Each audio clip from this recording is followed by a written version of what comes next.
sampai dia punya bongkahan-bongkahan emas, itu waktu mau dibagi sebagai warisan, karena sudah lama ya ditaruh, jadi melengket masuk satu sama yang lain, itu harus dipukul dengan kampak.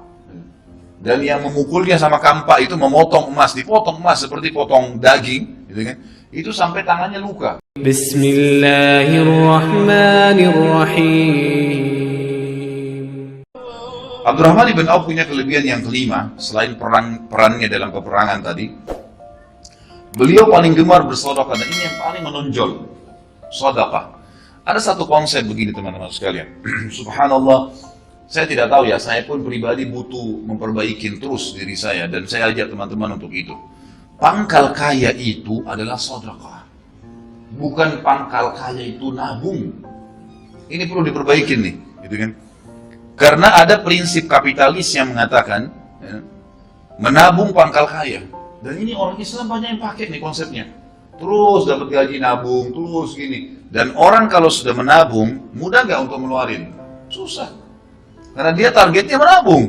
Dari 1 juta, kapan 10 juta, 10 juta, kapan 100 juta, kapan 1 miliar. 1 miliar manusia nggak bisa kenyang, nggak bisa puas. Kata Nabi SAW, manusia tidak akan puas sampai tanah kuburan dimasukkan di mulutnya. Nggak bisa. Ini kalau antum mau punya mobil, begitu Allah kasih mobil, wah pengen 2 mobil, pengen ganti. Oh sudah ketinggalan nih, sudah 1 tahun yang lalu, dan seterusnya. Ya, manusia selalu tamak. Itu sudah sifat manusia, subhanallah. Kecuali yang Allah rahmati, yang punya keimanan dalam hatinya. Maka Abdurrahman memberikan pelajaran kepada kita, dan sebelumnya waktu kita bahas juga tentang Zubair bin Awam, Talha bin Ubaidillah, Ali bin Abi Thalib, Uthman bin Affan, Abu Umar bin Khattab, Abu Bakar radhiyallahu majma'in, ini semuanya punya ciri khas teman-teman sekalian.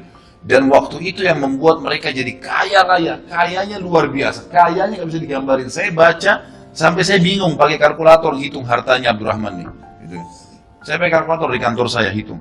Luar biasa di kekayaan yang luar biasa. Sampai dia punya bongkahan-bongkahan emas, itu waktu mau dibagi sebagai warisan, karena sudah lama ya ditaruh, jadi melengket masuk satu sama yang lain, itu harus dipukul dengan kampak.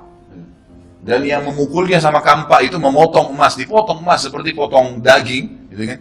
Itu sampai tangannya luka orang-orang itu, saking banyaknya. Subhanallah. Kata kuncinya, mereka jadi kaya raya dan melimpah hartanya justru karena sedekah. Ini yang penting nih. Dan mereka bersedekah itu bukan insidental menunggu orang minta, bukan. Ciri khas mereka adalah mereka keluar mencari orang. Ini yang hilang dari kita nih. Jadi kita mungkin ada yang suka gemar sedekah, tapi pada saat dia ada orang miskin, kesian kasih. Itu sudah umum teman-teman sekalian. Yang tidak umum, programkan tiap hari keluar cari orang miskin sedekah. Ini ciri khasnya sahabat ini.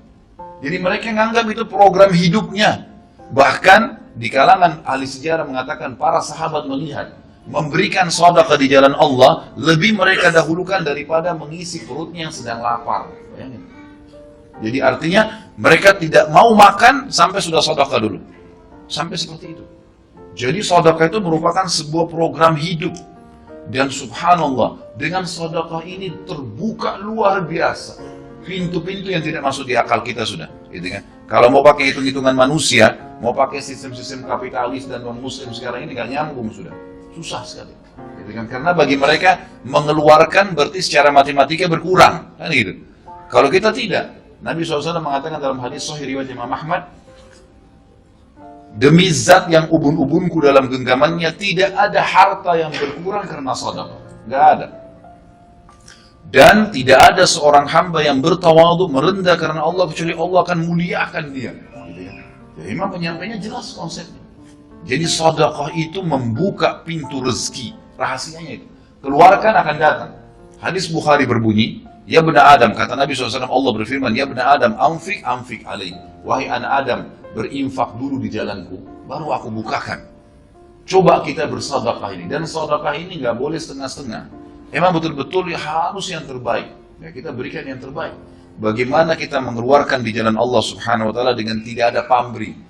Karena kita tidak bisa teman-teman sekalian mendapatkan ikan paus dengan pakai ya pancingan yang kecil. Untuk mendapatkan ikan paus, ikan yang besar, itu butuh kapal-kapal tanker yang besar. Artinya, korbankan sesuatu yang besar, akan datang yang besar. Dan Allah subhanahu wa ta'ala dengan kemahamurahannya, kita kalau keluarin 1 juta nih, Allah nggak balas 1 juta. Enggak. Allah subhanahu wa ta'ala akan balas kita 100 juta. Lebih besar.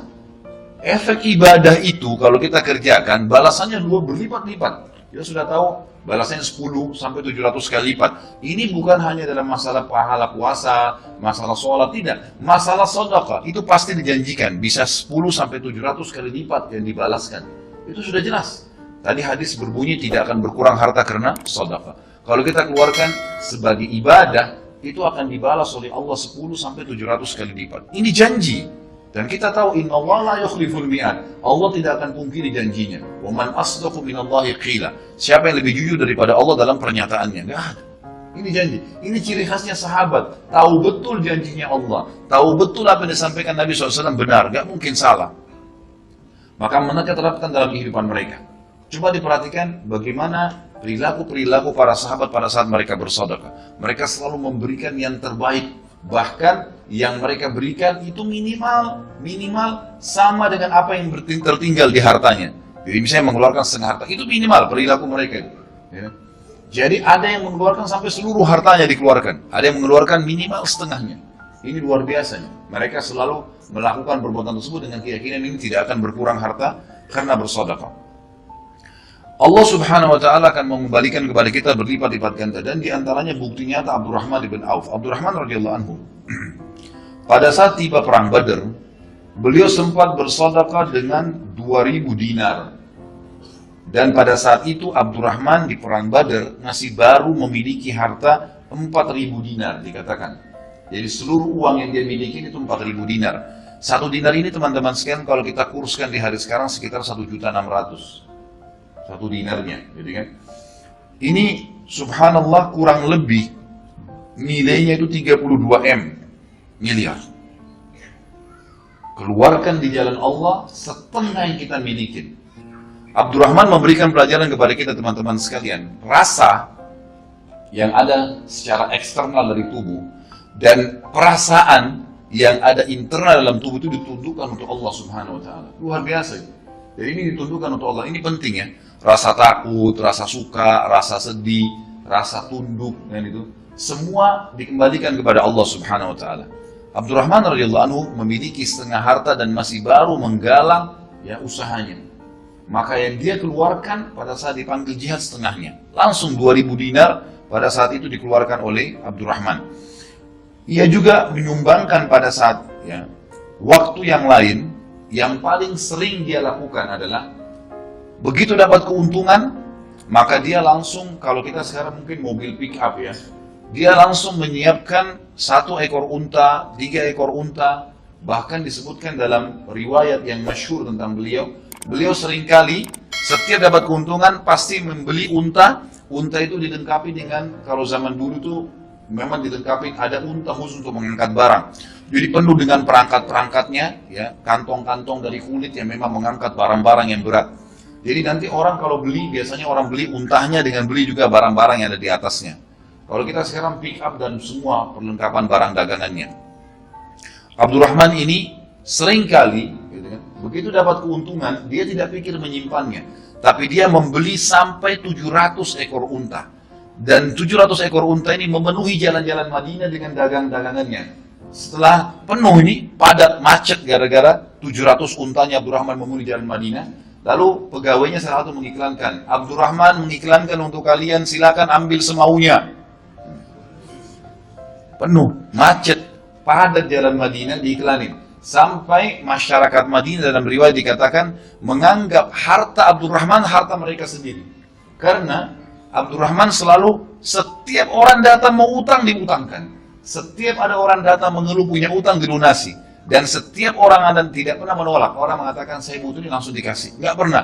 Sampai masyarakat Madinah mengatakan kami makmur di sebelahnya Abdurrahman. Jadi sangat luar biasa. Mendatangkan 700 ekor unta dengan seluruh apa-apa yang ada di dalamnya, gitu kan? Itu kemudian dibagi cuma-cuma. Di jalan Madinah ini bukan 1-2 kali ya. Ini terus menerus. Pokoknya setiap ada duit langsung pembagian cuma-cuma. 1 ekor unta itu bisa mengangkat beban sekitar 60, minimal 60 kilo di kanan dan 60 kilo di kiri, jadi 120 kilo beban. Ada yang mengatakan ada jenis unta bisa mengangkat sampai 200 kilo, 400 kilo barang, barang-barang kebutuhannya, kemudian dibagi cuma-cuma, habis sudah. Jadi sedekah itu program hidup, luar biasa. Nah, ini hal-hal mendasar yang mesti kita tahu, teman-teman sekalian. Dan ingat, ini perilaku sehari-hari, jadwal sehari-hari. Saya pernah sebutkan bagaimana Syekh bin Baz itu memberikan makan 600 orang di pagi dan siang dan 600 orang di malam hari. Selalu di depan rumahnya dipasang AC, dibuka sufra, pokoknya orang sudah tahu ini orang makan di sini gratis, tukang sapu jalan, apa segala datang mampir. Itu luar biasa. Maka perilaku-perilaku seperti ini yang masih belum ada, padahal ini perilaku yang baik sekali.